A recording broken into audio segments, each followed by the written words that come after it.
आइए अब देखते हैं समाचारों को विस्तार से। हैलाकांदी जिले से इस समय की सबसे बड़ी और चौंकाने वाली खबर आ रही है। पंचायत चुनाव के बीच भाजपा नेता सूरज सेन पर एक निर्दलीय महिला उम्मीदवार को रिश्वत देने और धमकी देने का गंभीर आरोप लगा है। वायरल हुई एक कॉल रिकॉर्डिंग ने इस पूरे मामले को और भी गर्म कर दिया है। बताया जा रहा है कि सूरज सेन, जो सांसद कृपानंद माला के प्रतिनिधि भी है, ने वार्ड नंबर 7 से चुनाव लड़ा और लड़ रही शिप्रा पाल को चुनाव से हटने के लिए 1 लाख रुपए देने की पेशकश की। यही नहीं, शिप्रा पाल के परिवार को धमकाने और उनके भाई को भी बड़ी रकम देने की बात रिकॉर्डिंग में सुनाई दे रही है। भाजपा कार्यकर्ताओं ने भी इस मामले में खुलकर सूरज सेन का विरोध किया है। उनका आरोप है कि पार्टी की छवि इस तरह की हरकतें नुकसान पहुंचा रही है। साथ ही उन्होंने सूरज सेन पर सरकारी योजनाओं में भ्रष्टाचार के आरोप भी लगाए हैं। शिप्रा पाल ने चुनाव से हटने से इनकार कर दिया है और उनके परिवार ने पुलिस अधीक्षक व जिला उपायुक्त के पास शिकायत भी दर्ज कराई है। फिलहाल प्रशासन ने मामले की जांच शुरू कर दी है। इस मामले ने न सिर्फ चुनावी नैतिकता पर सवाल उठाए हैं, बल्कि महिला उम्मीदवारों की सुरक्षा को लेकर भी गंभीर चिंता खड़ी कर दी है। आगे क्या होगा, क्या दोषियों पर कार्रवाई होगी, जानने के लिए जुड़े रहिए प्रेरणा भारती डिजिटल न्यूज नेटवर्क के साथ। आज के प्राक्तन पाँचग्राम जिपি सभापति और प्राक्तन एपी सदस्य भारतीय जनता पार्टी सूरज सेन महाशय তিনি যেভাবে ধমকি দিয়েছেন এটা কিন্তু একদম অবৈধভাবে। আর ভারতীয় জনতা পার্টির যে বড় নেতা আছেন মণ্ডল স্তরের, জেলা স্তরের, ওনাদের কাছে, আমিও ভারতীয় জনতা পার্টির একজন কার্যকর্তা, ওনাদের কাছে আমি বিচার চাই যে একজন ভারতীয় জনতা পার্টির কার্যকর্তা হয়ে ওনার কি কোনো বিচার হবে না? উনি যেভাবে একজন ভারতীয় জনতা পার্টির নাম বদনাম করছেন, ওনার কি কোনো বিচার নেই?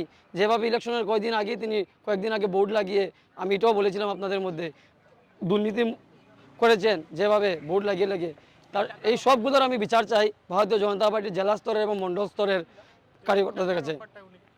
যে আমরা আমরা আমাদেরকে কেন বলবে? আমরা পার্টির জন্য কাজ করে যাচ্ছি, এমপি ইলেকশনে আমরা কাজ করি, ওনারা ফটো ওঠেন। হ্যাঁ, এটার মধ্যে আর একটা জিনিস ক্লিয়ার হয়ে গেছে, উনি তো ওনার দম দেখিয়েছেন, প্লাস বলছেন যে আমাদের সঙ্গে দুশ্মনী করবেন না। দুশ্মনী করলে কোয়া যায় না কি খারাপ হতে পারে।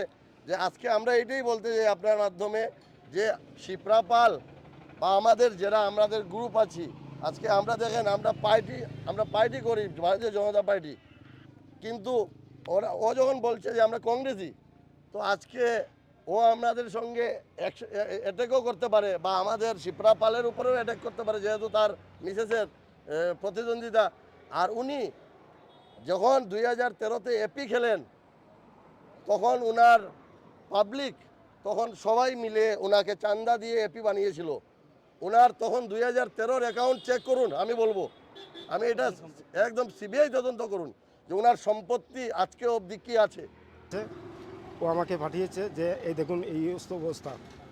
তো আমি আমাদের মুখ্যমন্ত্রীর কাছে আমি এটাই জানতে চাইছি যে উনি তো বলছেন যে সুষ্ঠু এবং অবাধে নির্বাচন হবে, এবং আসামের যে নির্বাচন কমিশনার উনিও বলেছেন সুষ্ঠু এবং অবাধে নির্বাচন হবে। তাহলে এই ধরনের নেতা যদি শৃঙ্খলা এবং বিশৃঙ্খলা করে, তাহলে ওদের বিপক্ষে কী অ্যাকশন নেওয়া হচ্ছে? আমি এই অডিওটা ডিসি মহাশয়ের কাছেও পাঠিয়েছি, এসপি মহাশয়ের কাছে পাঠিয়েছি, এবং আমাদের আসামে একজন সিপিআইএমের একজন এমএলএ আছেন মনোরঞ্জন তালুকদার, ওনার কাছেও পাঠিয়েছি। ইতিমধ্যে সিএমের কাছেও কথা বলছেন। উনি সুরজ সেন মহাশয়, উনি বিজেপির একজন নেতা। উনি বলছেন যে তোমরা 2 লাখ 4 লাখ যতই লাগে ওনার ইন্দিরাবাস দেওয়া হবে, আরও অন্য সুযোগ সুবিধা দেওয়া হবে, ধমকি দেওয়া হচ্ছে এবং প্রাণনাশের হুমকি দেওয়া হচ্ছে। এই বর্তমানে 7 নম্বর ওয়ার্ডের ক্যান্ডিডেটকে আমরা অন্য জায়গায় একটা সেভ করেছি এবং স্থানান্তরিত করেছি। ওনার ওয়াইফের এগেইনস্টে উনি চেয়েছিলেন যে উনি বিনা প্রতিদ্বন্দ্বিতা যাতে নির্বাচনে উত্তীর্ণ হন, তার জন্য উনি চেষ্টা করেছেন, কিন্তু এটা সম্ভব হয়নি। আমার কাছে একটা অডিও আছে, অডিও আপনার কাছেও আমি দেব, অডিওটা আপনারা শুনবেন, অবশ্যই আপনারা একটা বিচার করবেন এবং আসামের চিফ